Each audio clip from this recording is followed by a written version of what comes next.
નમસ્કાર વિદ્યાર્થી મિત્રો, મારી યુટ્યુબ ચેનલ સંજય પટેલમાં આપ સૌનું હાર્દિક સ્વાગત છે. મિત્રો, આજના વિડીયોની અંદર આપણે ધોરણ 6 વિષય છે ગુજરાતી, જેનો પાઠ 4 જેનું નામ છે દ્રષ્ટિ પારની સૃષ્ટિ. આ પાઠના સ્વાધ્યાયના પ્રશ્નો અને તેના જવાબો વિશે શીખવાના છીએ. વિદ્યાર્થી મિત્રો, જો તમે મારી ચેનલમાં નવા હોય તો મારી ચેનલને જરૂરથી સબસ્ક્રાઇબ કરો.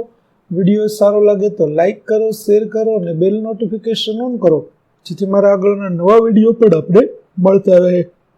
તેમજ વિદ્યાર્થી મિત્રો, આ પાઠની પીડીએફ જોવા પ્લે સ્ટોરમાંથી અમારી એપ્લિકેશન વિશ્વગુરુ STD1 થી 12 ગુજરાતી ડાઉનલોડ કરો. તો ચાલો મિત્રો, શરૂ કરીએ. પાઠ 4 દ્રષ્ટિ પારની સૃષ્ટિ. પ્રશ્ન 1 વાતચીત. જેમાં પહેલો પ્રશ્ન છે કે તમને વાર્તામાં ક્યાં નવાઈ લાગી અને શાની? તો છોટુ અને તેના પપ્પા દૂરથી જ્યારે યાન જોતા હતા ત્યારે નવાઈ લાગી. યાનમાંથી એક હાથ બહાર આવવા લાગ્યો, તે લંબાતો જતો હતો. બીજું, બીજા ગ્રહો પર જીવો હોય તો કેવા હોઈ શકે? તમારા વિચારો કહો. તો હજુ સુધી વિજ્ઞાનીઓને પૃથ્વી સિવાયના ગ્રહો ઉપર જીવ હોવાના કોઈ પુરાવા મળ્યા નથી. છતાં જો બીજા ગ્રહ પર જીવો હોય તો તેમની શરીર રચના આપણા કરતાં ઘણી જુદી હોવી જોઈએ, કારણ કે અન્ય ગ્રહો પર ઓક્સિજન, વનસ્પતિ, પાણી હોવાનું પ્રમાણ નથી. તેથી તે જીવો સૂર્યપ્રકાશમાંથી ઉર્જા મેળવીને ખોરાક પાણી વિના જીવન જીવી શકે તેવી શરીર રચના ધરાવતા હોવા જોઈએ. ત્યાર પછી પ્રશ્ન 3 છોટુની જગ્યાએ તમે હોત તો તમે શું કર્યું હોત? તો છોટુની જગ્યાએ હું હોત તો નિયંત્રણ બોર્ડની પેનલ ઉપરનું લાલ બટન દબાવવાનું સાહસ કરત નહીં. યાનમાંથી નીકળેલો હાથ લાંબો થઈ ગયા પછી શું કરે છે એનું શાંતિથી નિરીક્ષણ કરત. ચોથું, તમે બીજાને આ વાર્તા વાંચવા માટે ભલામણ કરશો? શું કહેશો? તો હા, જરૂર. આ વાર્તા વાંચવા માટે બીજાને હું ભલામણ કરીશ. હું કહીશ કે આપણી પૃથ્વી સિવાય બીજા ગ્રહો છે. એટલું જ નહીં, પણ એ ગ્રહો ઉપર જીવો છે, એ પણ વિકસિત અવસ્થામાં છે. વિદ્યાર્થી મિત્રો, જો તમે આ પાઠની PDF જોવા માંગતા હોય તો પ્લે સ્ટોરમાંથી અમારી એપ્લિકેશન વિશ્વગુરુ STD1 થી 12 ગુજરાતી ડાઉનલોડ કરી તમારા મોબાઈલમાં ઇન્સ્ટોલ કરો. જે તમે શરૂ કરશો તો તમને આ પ્રકારે જોવા મળશે, જેમાં બધા ધોરણની અંદર ધોરણ બતાવશે. ધોરણ પસંદ કરશો એટલે પાઠનું નામ બતાવશે, જેમાં વિષય બતાવશે. વિષય પસંદ કરશો એટલે પાઠનું નામ બતાવશે, જેમાં વિડીયો ઉપર ક્લિક કરશો તો વિડીયો જોવા મળશે અને PDF ઉપર ક્લિક કરશો તો તમને PDF જોવા મળશે. તો જરૂર ડાઉનલોડ કરજો, જે એકદમ ફ્રી છે. કોઈ પણ પ્રકારના ચાર્જ વગર તમે વિડીયો અને PDF જોઈ શકશો. તો ચાલો મિત્રો, આગળ વધીએ.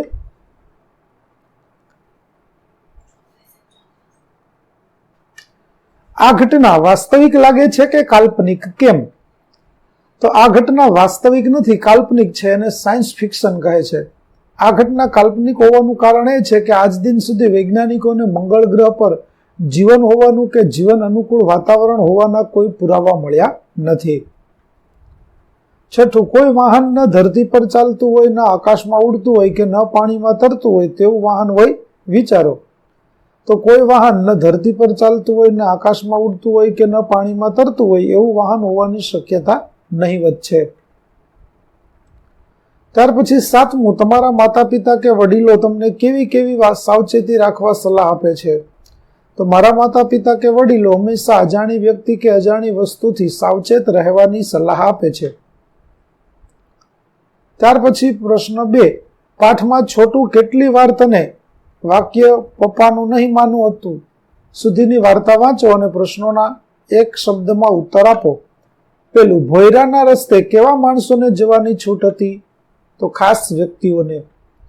બીજું, છોટુને મોટા થઈને કોના જેવા કામ કરવો છે? તો પપ્પા જેવું. ત્રીજું, નિરીક્ષક યંત્રો કેવી પરિસ્થિતિના ફોટા પાડે છે? તો જવાબ આવશે શંકાસ્પદ.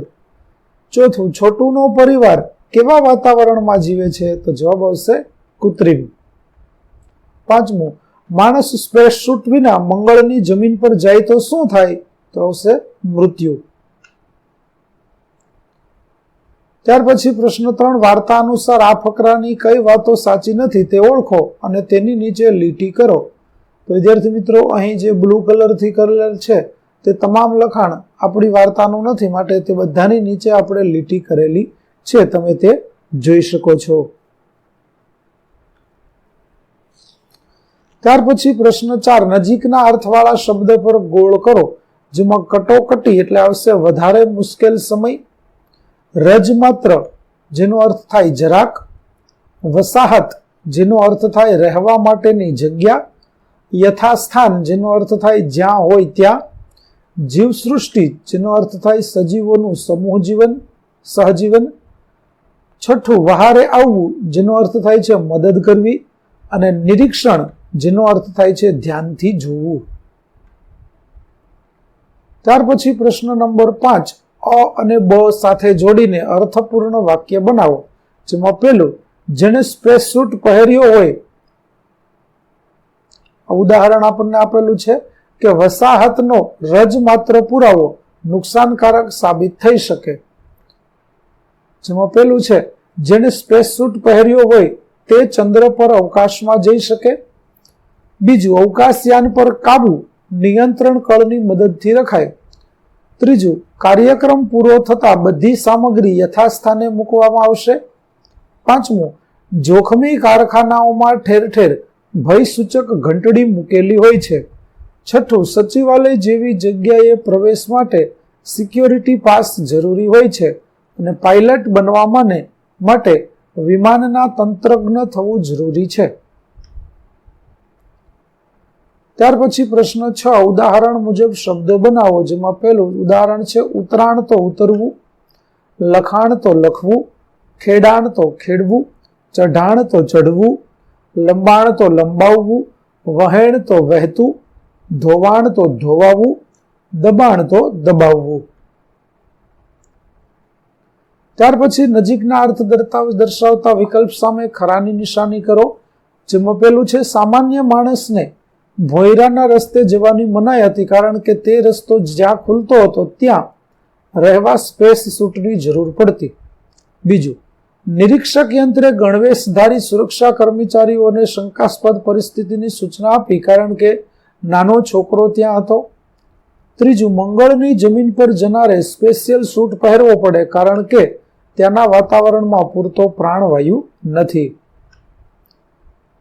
ત્યાર પછી 8મો પ્રશ્ન, નીચેના પ્રશ્નોના ઉત્તર લખો, જેમાં પહેલું છોટુ માટે ભોયરામાં જવાનો શા માટે પ્રતિબંધ હતો? તો સામાન્ય માણસને ભોયરામાં જવાની છૂટ નથી, કારણ કે ભોયરાનો રસ્તો જમીન પર નીકળતો હતો. જમીન પરના વાતાવરણમાં તે જીવી ન શકે, ત્યાં જવા ખાસ પ્રકારના સ્પેસ સૂટ અને બૂટ પહેરવા પડે, ત્યાં હરવા ફરવા માટે ખાસ તાલીમ લેવી પડે, ત્યાં ઠંડી અતિશય હોય છે. છોટુ પાસે આમાંનું કશું હતું નહીં, તેથી તેને ભોયરામાં જવાનો પ્રતિબંધ હતો. બીજું, મંગળના ભોયરામાંથી સપાટી પર જનારે કઈ કઈ તૈયારી કરવી પડે? તો મંગળના ભોયરામાંથી સપાટી પર જનારે નીચે મુજબ તૈયારી કરવી પડે. મંગળ પર પ્રાણવાયુ નથી, તેથી ખાસ પ્રકારનો સ્પેસ સૂટ પહેરીને જવું પડે, જેમાંથી શ્વાસ લેવા પ્રાણવાયુ મળી શકે, અને અતિશય ઠંડીથી રક્ષણ મળે. ચાલવા માટે ખાસ પ્રકારના બૂટ પહેરવા પડે, હરવા ફરવા માટે પણ તાલીમ લેવી પડે. ત્યાર પછી ત્રીજો પ્રશ્ન, મંગળ પરના લોકોનું જીવન જમીનની નીચે સરળતાથી કેમ ચાલે છે? તો મંગળ પરના લોકોનું જીવન જમીનની નીચે સરળતાથી ચાલે છે, કારણ કે યંત્રવિદ્યાની મદદ લઈને જમીન નીચે કૃત્રિમ વાતાવરણ ઊભું કરવામાં આવ્યું છે. યંત્રવિદ્યાની મદદથી સૂર્યપ્રકાશના ઉપયોગથી ત્યાંના લોકોનું જીવન સરળ બનાવવામાં આવ્યું છે. ચોથું, મંગળની વસાહત પર સંરક્ષણ કરનાર અવકાશયાન વિશે શી માહિતી આપે છે? તો મંગળની વસાહત પર સંરક્ષણ કરનાર અવકાશયાન વિશે નીચે પ્રમાણે માહિતી આપે છે કે અવકાશયાનને અવકાશમાં જ નકામા બનાવી દઈને નીચે ઉતારવા હોય તો તે માટેના યંત્રો આપણી પાસે નથી, પણ પોતાની મેળે નીચે ઉતરી આવે તો પછી તેને નકામા બનાવી દેવાનું સામર્થ્ય આપણી પાસે છે. મને મળેલી માહિતી મુજબ આ યાનોની અંદર માત્ર યંત્રો જ છે, કોઈ જીવ નથી. પાંચમું, મંગળના વિજ્ઞાનીઓને અવકાશયાનને નકામું બનાવવામાં શું જોખમ લાગે છે? તો મંગળના વિજ્ઞાનીઓને અવકાશયાનને નકામું બનાવવામાં જોખમ લાગે છે, કારણ કે એ યાન નકામું થતા વેત તેના મોકલનારાઓને મંગળના વિજ્ઞાનીઓના અસ્તિત્વની ખબર પડી જાય. ત્યાર પછી 6, વાઇકિંગ 1 મંગળ પર શા માટે આવે છે? તેનું શું પરિણામ આવે છે? તો તો વાઇકિંગ 1 મંગળ પર ત્યાંની માટીના નમૂના એકઠા કરે છે. એ નમૂનાના અભ્યાસ દ્વારા લાલ ગ્રહ ઉપર જીવસૃષ્ટિ છે કે નહીં તે જાણી શકાય, પણ આશા ઠગારી નીવડી. વાઇકિંગના પ્રયત્નો પછી ઉત્તર નકારાત્મક મળ્યો. પૃથ્વી પરના વૈજ્ઞાનિકોને મંગળ પર જીવસૃષ્ટિ હોવાનો કોઈ પુરાવો મળ્યો નથી.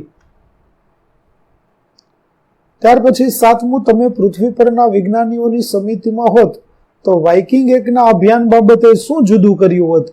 તો હું વિજ્ઞાની નથી, છતાં પણ વિજ્ઞાનીઓની સમિતિમાં હોત તો વાઇકિંગ 1માં એવા સેન્સરો પણ લગાવત કે જે અમુક કિલોમીટર સુધીમાં ક્યાંય પણ જીવ હોય તો બતાવે. 8મું, આ વાર્તાના આધારે મંગળ વિશે 5 વાક્યો લખો. તો મંગળ ગ્રહના વાતાવરણમાં પ્રાણવાયુ નથી તથા તે ખૂબ જ ઠંડો ગ્રહ છે. આથી ખાસ પ્રકારના સ્પેસ સૂટ અને બૂટ વગર ત્યાં રહેવું કે ચાલવું શક્ય ન બને. પૃથ્વીના વૈજ્ઞાનિકોએ મંગળ ઉપર અભ્યાસ કરવા માટે એક અવકાશયાન મોકલ્યું હતું. તેણે લીધેલા માટીના નમૂનાના અભ્યાસને આધારે જાણવા મળ્યું છે કે ત્યાં જીવસૃષ્ટિ પણ નથી. ત્યાર પછી વાર્તાના આધારે ઘટનાઓને યોગ્ય ક્રમમાં ગોઠવો અને ત્યારબાદ મોટેથી વાંચો. તો પેલું આવશે મંગળ પરના વિજ્ઞાનીઓ પોતાની હાજરી ગુપ્ત રાખવાનું નક્કી કરે છે. બીજું આવશે મંગળ પરના વિજ્ઞાનીઓ આવેલા અવકાશયાનને છંછેડતા નથી. ત્રીજું, વાઇકિંગ 1 મંગળ પર ઉતરાણ કરે છે. ચોથું, છોટુની ભૂલથી વાઇકિંગ 1 યાનનો હાથ ખોટકાય છે. 5મું, નાસાના વિજ્ઞાનીઓને લાગે છે કે વાઇકિંગ 1નો યાંત્રિક હાથ તેમણે રિપેર કર્યો છે. 6થું આવશે, યાન મંગળ પરની માટી એકત્ર કરે છે. 7મું, પૃથ્વી પરના વિજ્ઞાનીઓ જાહેર કરે છે કે મંગળ પર જીવસૃષ્ટિ નથી. ત્યાર પછી પ્રશ્ન નંબર 10, વિરામચિહ્નોને ધ્યાનમાં લઈને વાક્ય આરોહ અવરોહથી વાંચો. તો વિદ્યાર્થી મિત્રો, અહીં આપેલા વાક્યો છે તેને તમારે વ્યવસ્થિત રીતે વાંચવાના છે. ત્યાર પછી ઉદાહરણ પ્રમાણે કોઠામાં વિગત ભરો. જેમાં કેટલું મોટું ઘર, તો નવાઈનો ભાવ. કયા શબ્દથી ખબર પડે? તો કેટલું મોટું. અને કયું ઉદ્ગાર વિરામચિહ્ન વપરાયું છે? તો જવાબ આવશે ઉદ્ગાર ચિહ્ન. આવી રીતે બધા જ વાક્યો અને તેમાંથી આપણને જે માહિતી મળે છે તે આપણે અહીં કોષ્ટકની અંદર બતાવેલી છે. વિદ્યાર્થી મિત્રો, તમે અહીં આપેલા કોષ્ટકને સારી રીતે લખી શકશો. ત્યાર પછી પ્રશ્ન નંબર 12, વાક્યમાં યોગ્ય વિરામચિહ્ન મૂકો. તે શા માટે છે તે ઉદાહરણ પ્રમાણે કૌંસમાં લખો. જેમ કે છોકરું પડી ગયું, તો ઉદાહરણ છે આ દુઃખ, આઘાત અથવા તો માહિતી દર્શાવતું. બીજું, અમે પ્રવાસે જવાના છીએ, જેમાંથી માહિતી મળે છે. પછી કંઈ ખબર જ નથી પડતી ને, મૂંઝવણ આવશે. મારા ઘરે મહેમાન આવ્યા છે, તેમાં માહિતી આવશે. આહા, આવ્યું વેકેશન, આશ્ચર્ય આવશે. અરે વાહ, તું તો બહુ મીઠું ગાય છે, તો તેમાં આશ્ચર્ય અને આનંદ બંને આવશે. સુપ્રભાત, હું મજામાં છું, તેમાં માહિતી આવશે. અને ઓહ, મને તો આજે ખબર પડી, તેમાં પણ આશ્ચર્ય અને માહિતી આવશે. તો વિદ્યાર્થી મિત્રો, અહીં આપણો પાઠ 4 દ્રષ્ટિ પારની સૃષ્ટિના સ્વાધ્યાયન પોથીના પ્રશ્નો અને તેના જવાબો પૂરા થાય છે.